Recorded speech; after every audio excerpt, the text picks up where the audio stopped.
How long do you reckon this will go for? 20. 20. Alright. What made you want to start the YouTube channel in the first place? Alright, so I'll take it right from the beginning. Hey guys, welcome to Brooke and I's brand new channel. I've had like a little bit of camping experience, but I think that's what's going to make it fun is like we both don't really know what we're doing.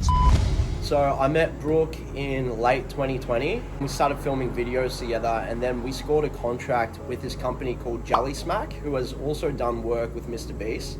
So we got this really big contract, and then we moved into the same house together and we started doing work for Jelly Smack. Alright guys, so Beau is due over in about 30 minutes from now for drinks on the rooftop.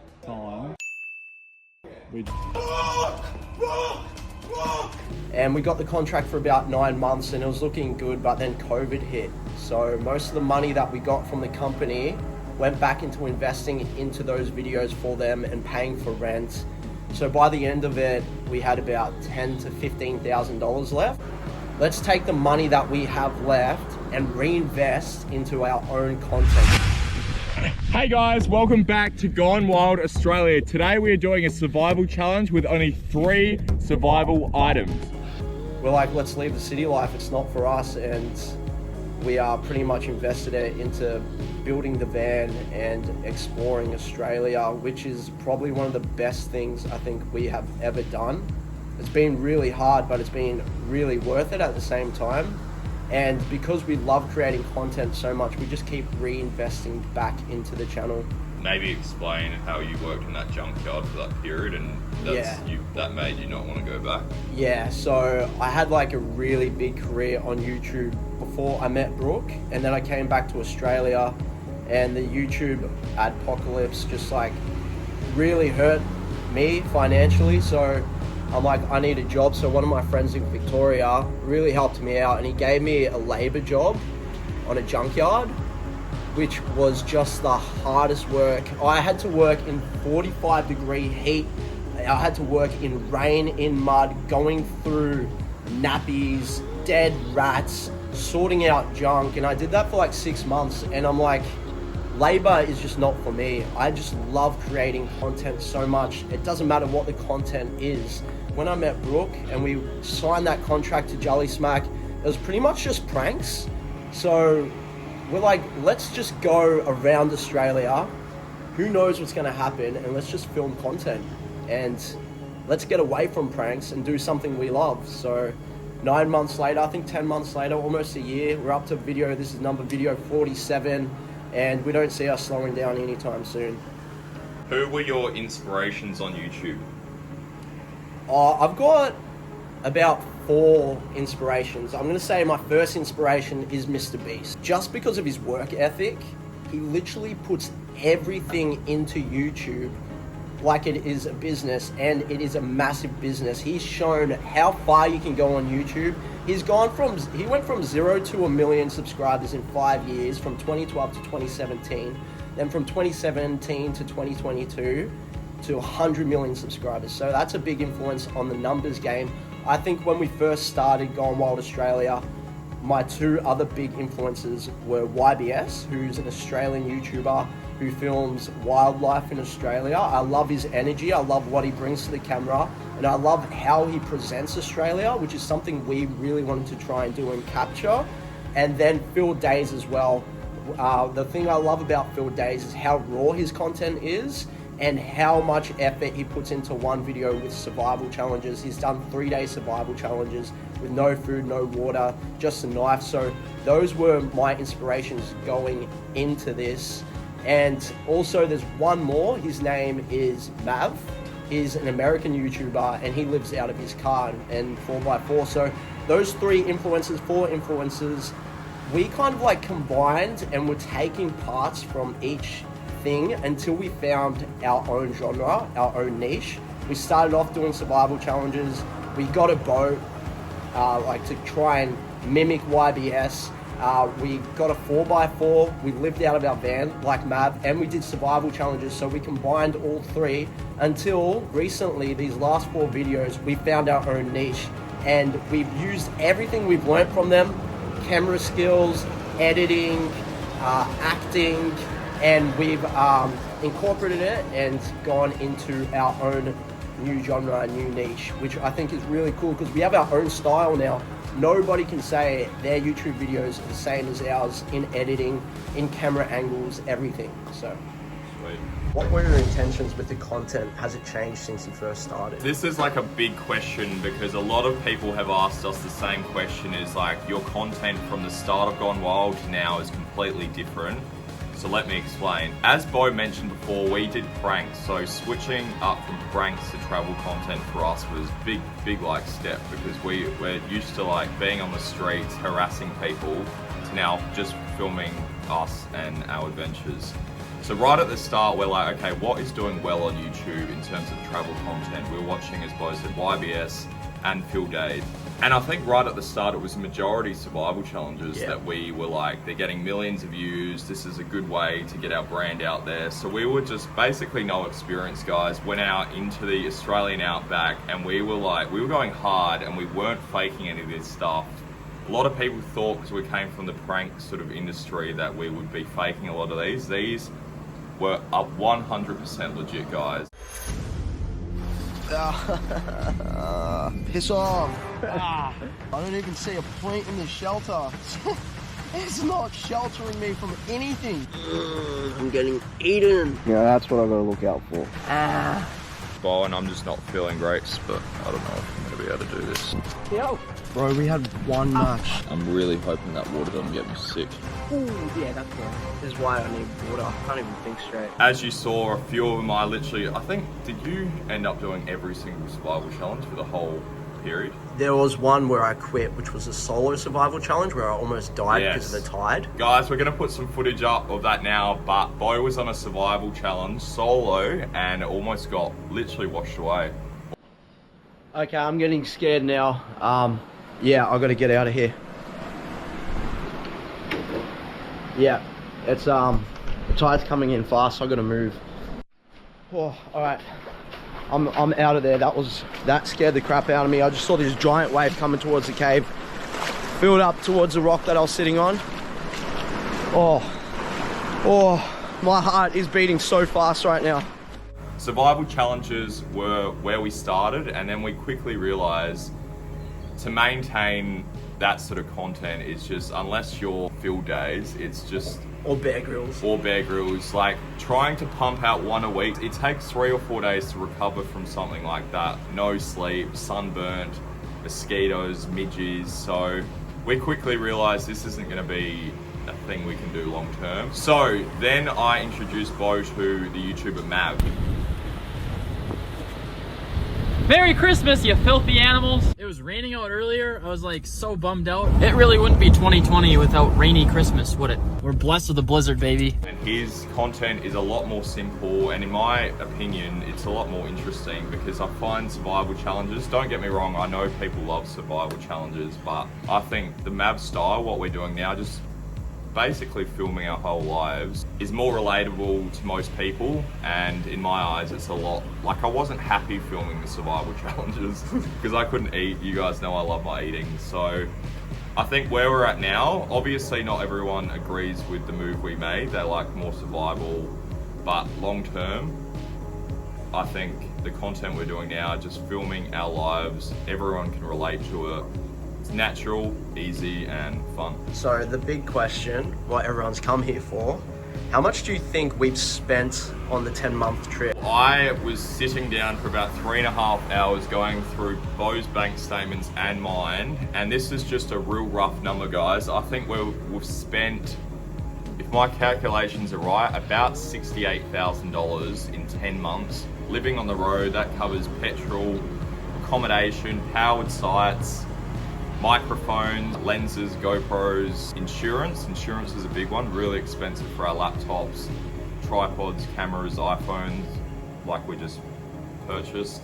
Beau just said it is cheaper than renting, but I don't actually know if I agree with that, because we were paying up to $80 for a powered site. If you don't know what a powered site is, it's basically you get a bit of grass at a caravan park with a PowerPoint. $80. Normal price is between, like, I'd say probably $20 and $40. So you think every night we needed to stay somewhere with a PowerPoint because there were rangers. That was another expense. Fines from rangers were like, especially through WA. How much do you reckon we got fined? Close to $1,000. Yeah. So I think all up with all expenses, fines, I'd say about $68,000, and that is traveling around Australia, no flights, just on like driving in the car on road. So I don't know. I think nowadays it's probably cheaper to go overseas than travel around Australia, but it's got to be done. We live in Australia, and I've never ever done most of the places that we went to. So 68,000 divided by 2, I don't think that's too bad for a year of absolute fun and good memories. Keep in mind, we didn't have $68,000 when we started. As Beau said, we probably had around $10,000 to $15,000. We invested that into cameras, GoPros, drones, and then on the way we made money through sales rep, where if you're a long-term supporter, you'd know we make money through sales rep and videography work. If you're asking the question, is it cheap to travel around Australia? I wouldn't say it's cheap at all. Probably 3 or 4 times we were literally down to our last $1 or $2, waiting at a petrol station, waiting for our pay so we could get a tank of fuel. That's how bad it got through Western Australia. So when you see us online, it's not all rainbows and sunshine, guys. It was pretty tough. Like, I've never felt that broke before. How are we coping financially? Financially, we have just started to get our heads above water. Throughout this whole journey, Brooke and I have been really, really struggling, which is why we always shout out the Patreon. Any help we can get is always great. We were living paycheck to paycheck. It was really, really hard because all the money that we'd get, we'd reinvest back into the channel and food. We haven't bought clothes in like 6 months. So yeah, so it's been like really hard financially. We've taken about 9 to 10 months to get our head above water, and we found a new job along with YouTube, which is videography, which is still what we love to do. So it's looking good at the moment, but man, it's been a grind, it's been a struggle, and I don't think we'll be well off, like really well off, for at least another year. What is it like going from having a really successful YouTube channel to starting completely from scratch again? Yeah, I get asked this question a lot. Like, it's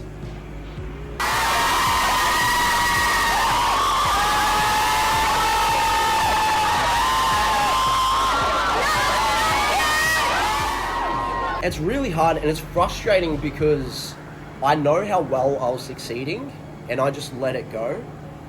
But coming back a second time, I've built my foundation and I know what to do to get back to the same level. And also having an established foundation, which means having the verified mark on Instagram, having the verified mark on Twitter, does make it easier. But going from making $2 million a year to living from paycheck to paycheck, it's almost very humbling. And if anything, it's been a blessing in disguise because I know how hard I need to work again. Last time I got famous was an overnight sensation. As Mr. Beast has said, if you want to get famous on YouTube now, it is work. We don't stop 7 days a week. Along with filming our YouTube video, we go to the gym. It's very humbling going from a very high status to a very low status, but what motivates me so much is getting back up to that level again and proving to everybody that it can happen again, and it wasn't just an overnight sensation. So, and do you want to maybe explain how we both had the opportunity to start Gone Wild and post on the Janoskians, but we didn't? Yeah, so we did have the opportunity to use our big platforms like the Janoskians account, my channel, Brooks account, which had combined over 4 million followers, and we could have posted all of our Gone Wild Australia videos on those massive following accounts, but instead we decided to start brand new, fresh, build a new audience that sees new content and then can grow with our new content as well. So yeah, we're not cutting corners around here. We know the work that it takes to have to build up again. But yeah, as I said, it was a blessing in disguise. What are 3 things you have learned whilst traveling?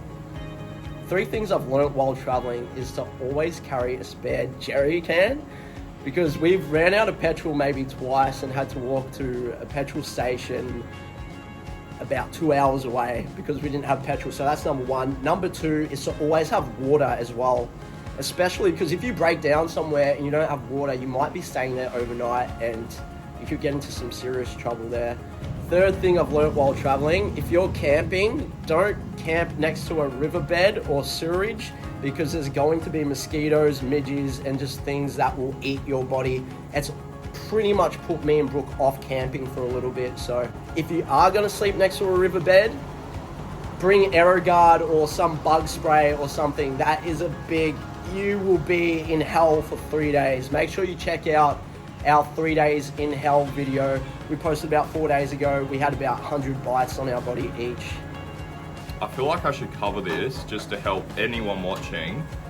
I started YouTube, as Beau mentioned, or we both started when we were like in our teens, and I was earning around $80,000 a year off YouTube when I was still in school at the age of 16. And one thing that I have been bad with this since I was that age was spending. I was earning $80,000 a year and I don't have any of that money now. So one thing for me, going from earning a good amount of money, is like save and don't always just rely on the money you've got, because there's problems along the way, like laptops. My laptop's just broken, so I have to pay for that. Cameras break, and there's always unexpected expenses when you're traveling. So always have like a backup account, whether it's savings or just an account where you keep like 1,000 or 2,000 in case there's problems with your car, cameras. What we have found works best is to have 3 different accounts. So one for spending, one for if anything goes wrong, so say a camera breaks, drone breaks, and then one for purely just saving and investing, so for bigger cameras. But always have backup account with a bit of money for anything that goes wrong. What are your long-term goals? Okay, so my long-term goals is 100% to be the biggest YouTuber or YouTubers in Australia. Honestly guys, I know this might sound a bit biased because it's our channel, but like, I don't know anyone in Australia doing the content we're doing. I mean, there's people doing similar content, but not unique, not 2 mates traveling around, not all the B-roll shots, like no YBS field days. Like, don't get me wrong, love their content, but I feel like our content is really unique. A schedule that we've only really realized this is the way to do it in the past 8 months. 8 months is basically we always start the edit on Fridays around probably lunchtime, because we use Saturdays to film extra B-roll. So any shots you see of us talking, a lot of it is actually filmed the day after, because once we get all the footage, we can see, okay, this is how the video is sort of going to pan out.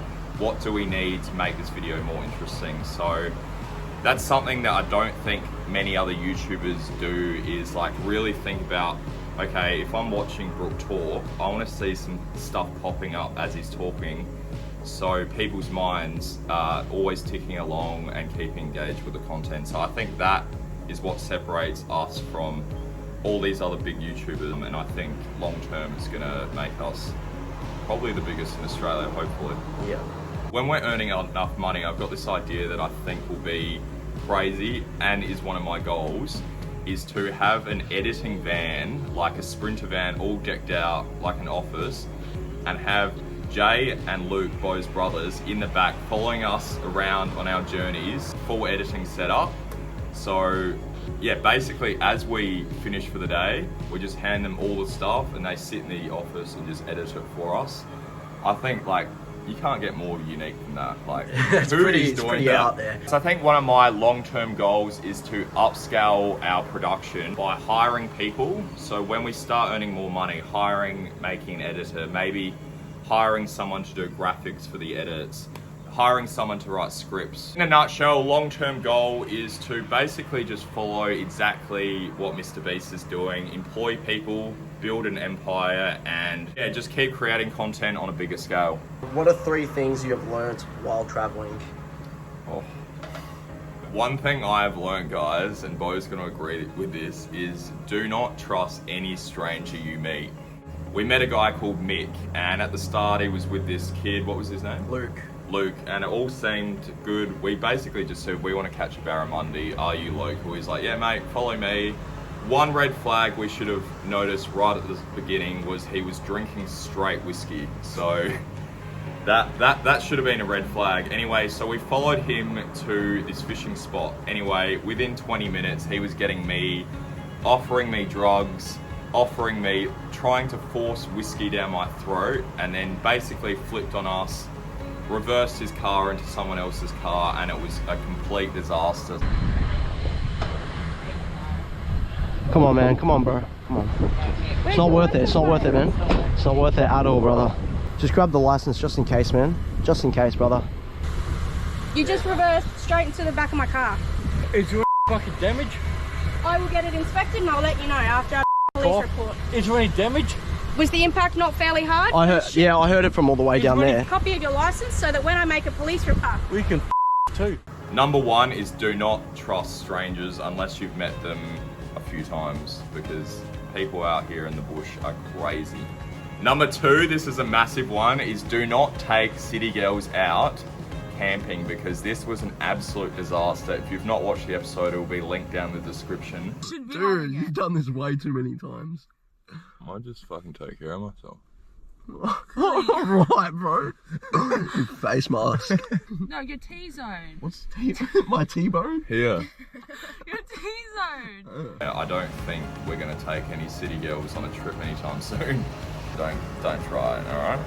Alright, so my third and final one is probably, if you're planning on going on a road trip, is to learn a little bit about your car and just basic mechanic stuff. How to change your oil, how to change the water, changing a tire, because when we first started, we got in some trouble. I didn't even know how to change a tire, to be honest, at the start. And it's just handy if you're in the middle of nowhere and there's a problem with your car, like when our starter motor went, that guy just tapped under the car and it started. Like, now I know that, so if the car's not starting, I just got to get a crowbar out and hit the bottom of the car and it should start. So, and everything works out. So in the past 10 months, they're probably the 3 lessons I've learnt.